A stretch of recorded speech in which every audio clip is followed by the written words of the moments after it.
Did the US strike decoy aircraft as Iran releases new footage challenging American claims of destroying its air force?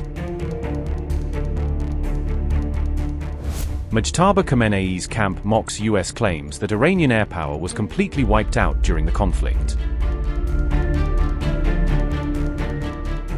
Iranian-linked accounts circulate videos suggesting painted jet decoys may have fooled US and Israeli targeting systems.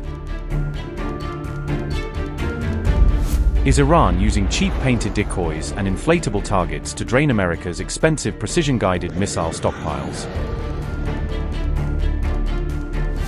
Viral footage fuels speculation online that some US strikes may have hit decoys instead of operational aircraft.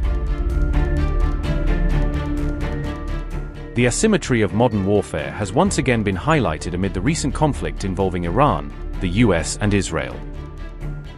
Iran mocked US claims of destroying its air force and navy using an old video showing drawn-on fighter jets. The viral video was shared by Iran's Hyderabad consulate account on the social media platform X on May 28. The footage showed faded outlines of fighter jets painted onto a military base tarmac, reportedly somewhere in Iran. Social media users claimed Iran may have used decoy aircraft drawings during the recent US-Israel conflict.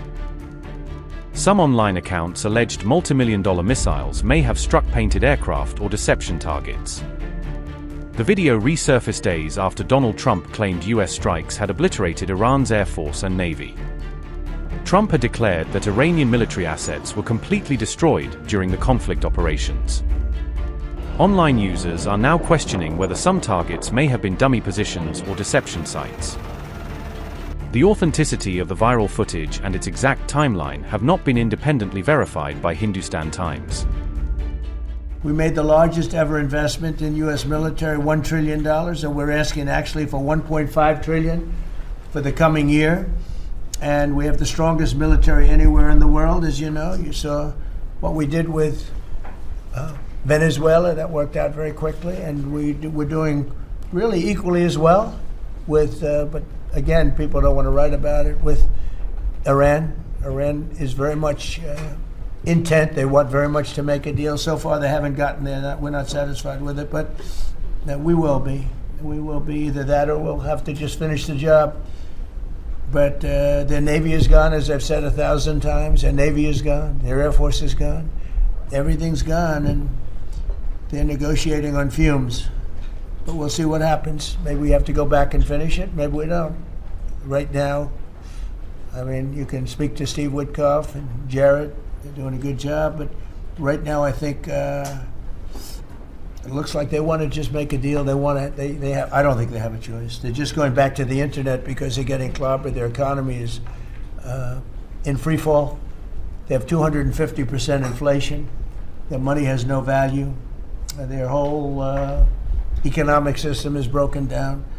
They thought they were going to outweight me. You know, we'll outweight him. He's got the midterms. I don't care about the midterms. Look what happened last night. That was the prelude to the midterms. People understand it. They know that, very simple, Iran cannot have a nuclear weapon. I'm doing that for the world. I'm not doing it just for us.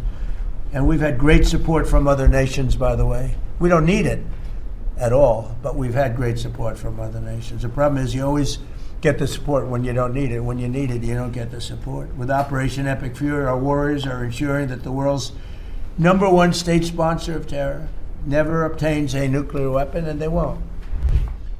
The stock market has set 68 all-time record highs since the election. So 68 days, we hit all-time highs. We're right there now. And the average 401k, and that's despite the conflict. I don't call it a war, I call it a conflict.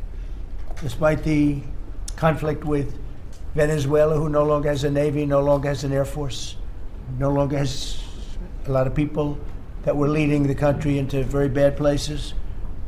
Their leadership is gone. Their second-rung leadership is gone, and we're dealing with their third, half of their third, because half of their third is gone, too. First of all, the bottom line is Iran's never going to have a nuclear weapon.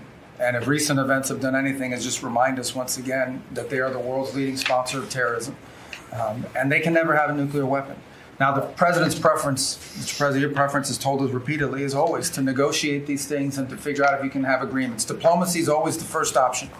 And we continue to work on that to your envoys, Mr. Woodcock and Kushner and others, the vice president, who've been very involved. And if there's an agreement to be made, we want that to be made. I think there's been some progress and some interest, and we'll see over the next few hours and days whether progress could be made. I just want to remind everybody, Mr. President, you know this well, you have other options available to you if that doesn't work.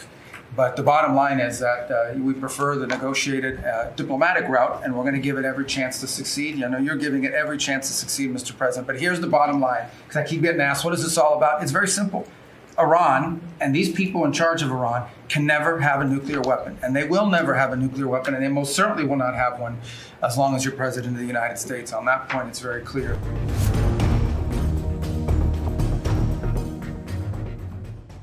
Fresh confusion erupted after reports claimed Iran and the United States were close to finalizing a new ceasefire arrangement. Tasnim news agency denied reports suggesting a major agreement between Washington and Tehran had already been finalized. Sources linked to Iran's negotiating team said Tehran has not confirmed completion of any formal agreement with the United States. Meanwhile, U.S. Vice President J.D. Vance admitted Washington and Tehran were still not there yet despite ongoing negotiations. If you look at what we've already accomplished here, assuming that we're able to get to a final agreement here, we're reopening the Straits of Hormuz, we've already decimated their conventional military, and we're in a position where we could substantially set back their nuclear program, not just during the term of this president, but over the long term. That's a very, very good thing for the American people. So we're not there yet, but we're very close. We're going to keep on working at it. Thank you, guys. Have a good evening. American officials said serious disagreements remain over Iran's enriched uranium stockpile and key nuclear-related issues.